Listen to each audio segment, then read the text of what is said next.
Welcome to PM Ready, your guide to becoming PMP certified. This is the lesson on planning scope, Part 4. And finally, we come to the Create WBS process, WBS standing for Work Breakdown Structure.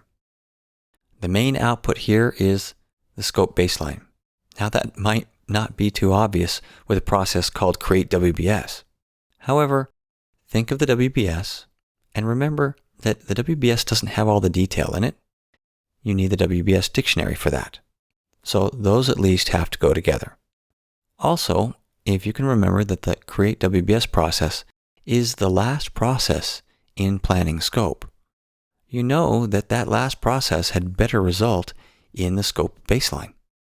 And that scope baseline is going to need to include the WBS and the WBS dictionary, but also the project scope statement that has all that detail in it. Some key concepts to remember about will come pretty naturally as you recall the details of the work breakdown structure as an artifact.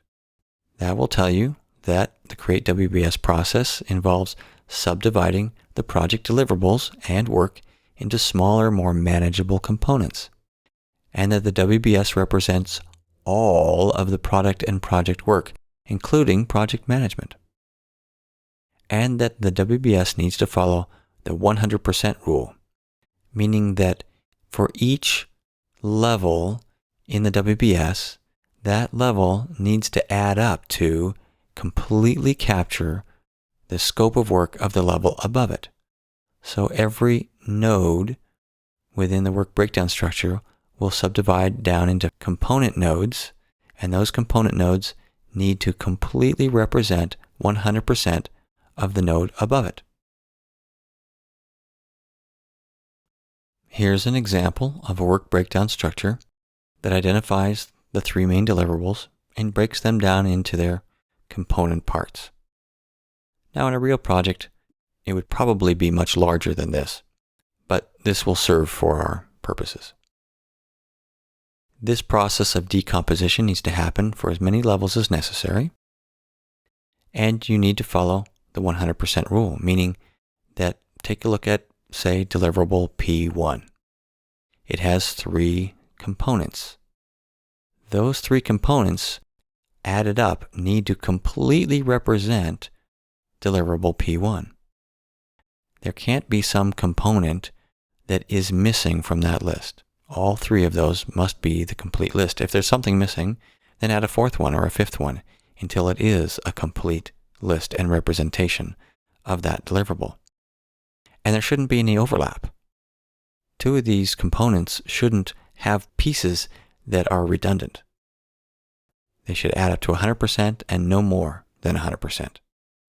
In addition, these should all add up to the project as a whole and add up to the 100% rule there, meaning that everything that's listed here represents everything that needs to be done for the project, nothing more and nothing less. You can also organize your WBS by phase rather than by deliverable. This can be a little complicated and difficult to work with if your deliverables span multiple phases. However, if each phase has its own set of deliverables under it, then it's a very good approach to take, especially if these phases are managed or worked on by different teams. Sometimes it's difficult to know where to put project management activities in the work breakdown structure. If you do it by phase, you should probably put your project management in each of the phases as you can see here. Design, development, and testing each have project management in their phase. And here's an example of a WBS that's organized by major deliverables. In this case, it's a software system divided up into software, hardware, and project management as major deliverables. So when you're doing it by deliverables, you can put project management right there at the top. The inputs for the Create WBS process are pretty straightforward. Of course, you have the project scope statement because that's what the WBS is based on. It takes the project scope statement and all of its detail and puts that into the work breakdown structure and the WBS dictionary. Other inputs include the scope management plan and requirements documentation. The scope management plan because that's your rulebook for how you're going to manage scope, including how to put together the work breakdown structure. And the requirements documentation for additional details that you need to put into your WBS dictionary. Also, you have your enterprise environmental factors and organizational process assets, as always. As you create your work breakdown structure, you may not have to decide for yourself whether to organize this by phase or major deliverables or what. You may find that there are some industry-specific standards for how you put together your WBS, and those are an environmental factor. Your organization may also have templates for your work breakdown structure that you can use to speed up this whole process. You'll also have policies and procedures of your organization to consider that may affect how you do this. And your lessons learned repository will contain project files from previous projects that you can use, particularly work breakdown structures that have been used on similar projects. The tools and techniques for the Create WBS process start with expert judgment. No surprise here, but consider that a work breakdown structure is complicated. You may benefit by consulting with other experts, particularly in your organization or industry, so that you can come up with a work breakdown structure that's more standard and that will serve you better in the project. This process of breaking down the deliverables into components and subcomponents is something that is called decomposition. How far do you go in breaking down the project's deliverables into components and subcomponents and finally down into work packages?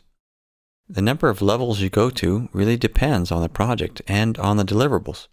Different deliverables will require more levels and more components than others. How do you know when you've gone far enough? You go until the components are manageable, until you can appropriately plan, manage, and control each of these work packages. If you can effectively estimate them and schedule them, measure them and validate them, then you've gone far enough. If you go too far, then you can end up creating a lot of extra work for yourself. Also, it's not uncommon that some deliverables or components just don't decompose very well early on. You may not have enough detail just yet.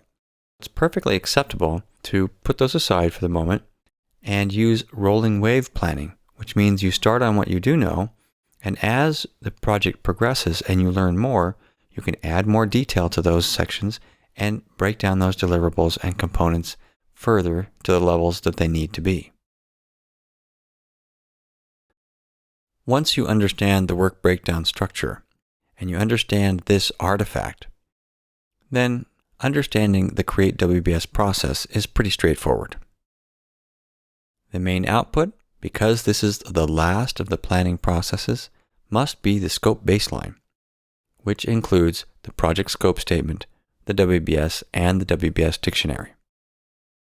As you put together the WBS, you may find that some of your project documents need updating, such as the assumptions and constraints in your assumption log, the requirements in your requirements documentation, even your requirements traceability matrix, or your stakeholder register if you discover more stakeholders.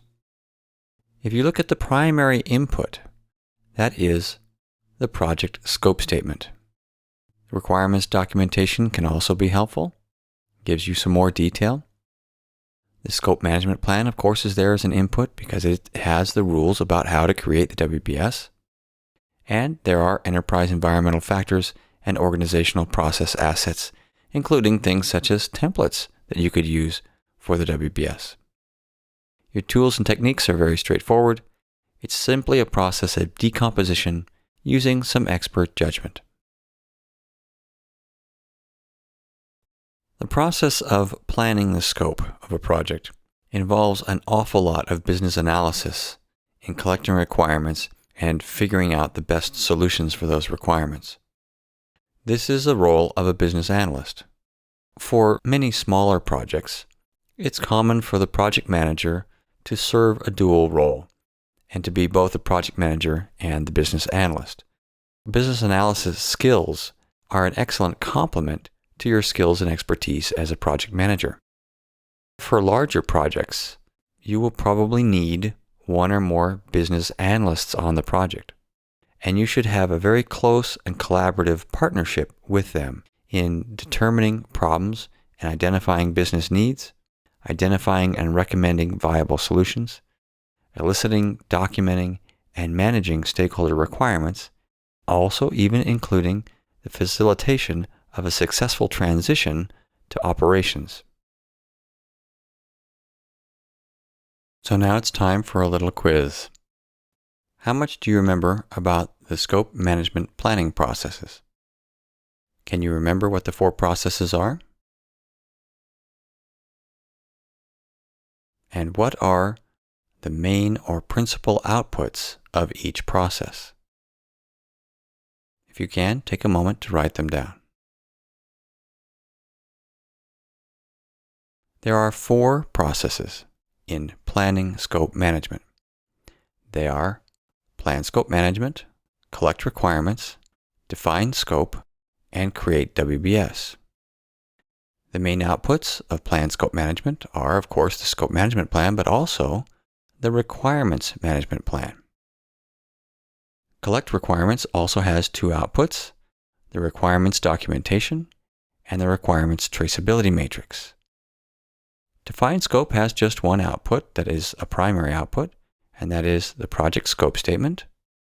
And create WBS has one main output, which is the scope baseline, but it has 3 components: the project scope statement from the previous process, as well as the WBS and WBS dictionary that are created as part of the Create WBS process.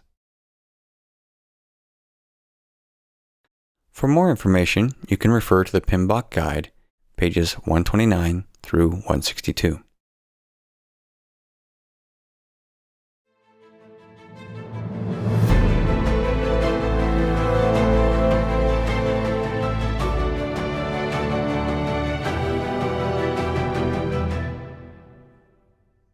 PM Ready is a publication of PM Guaranteed and is based on the Project Management Institute's PMBOK guide.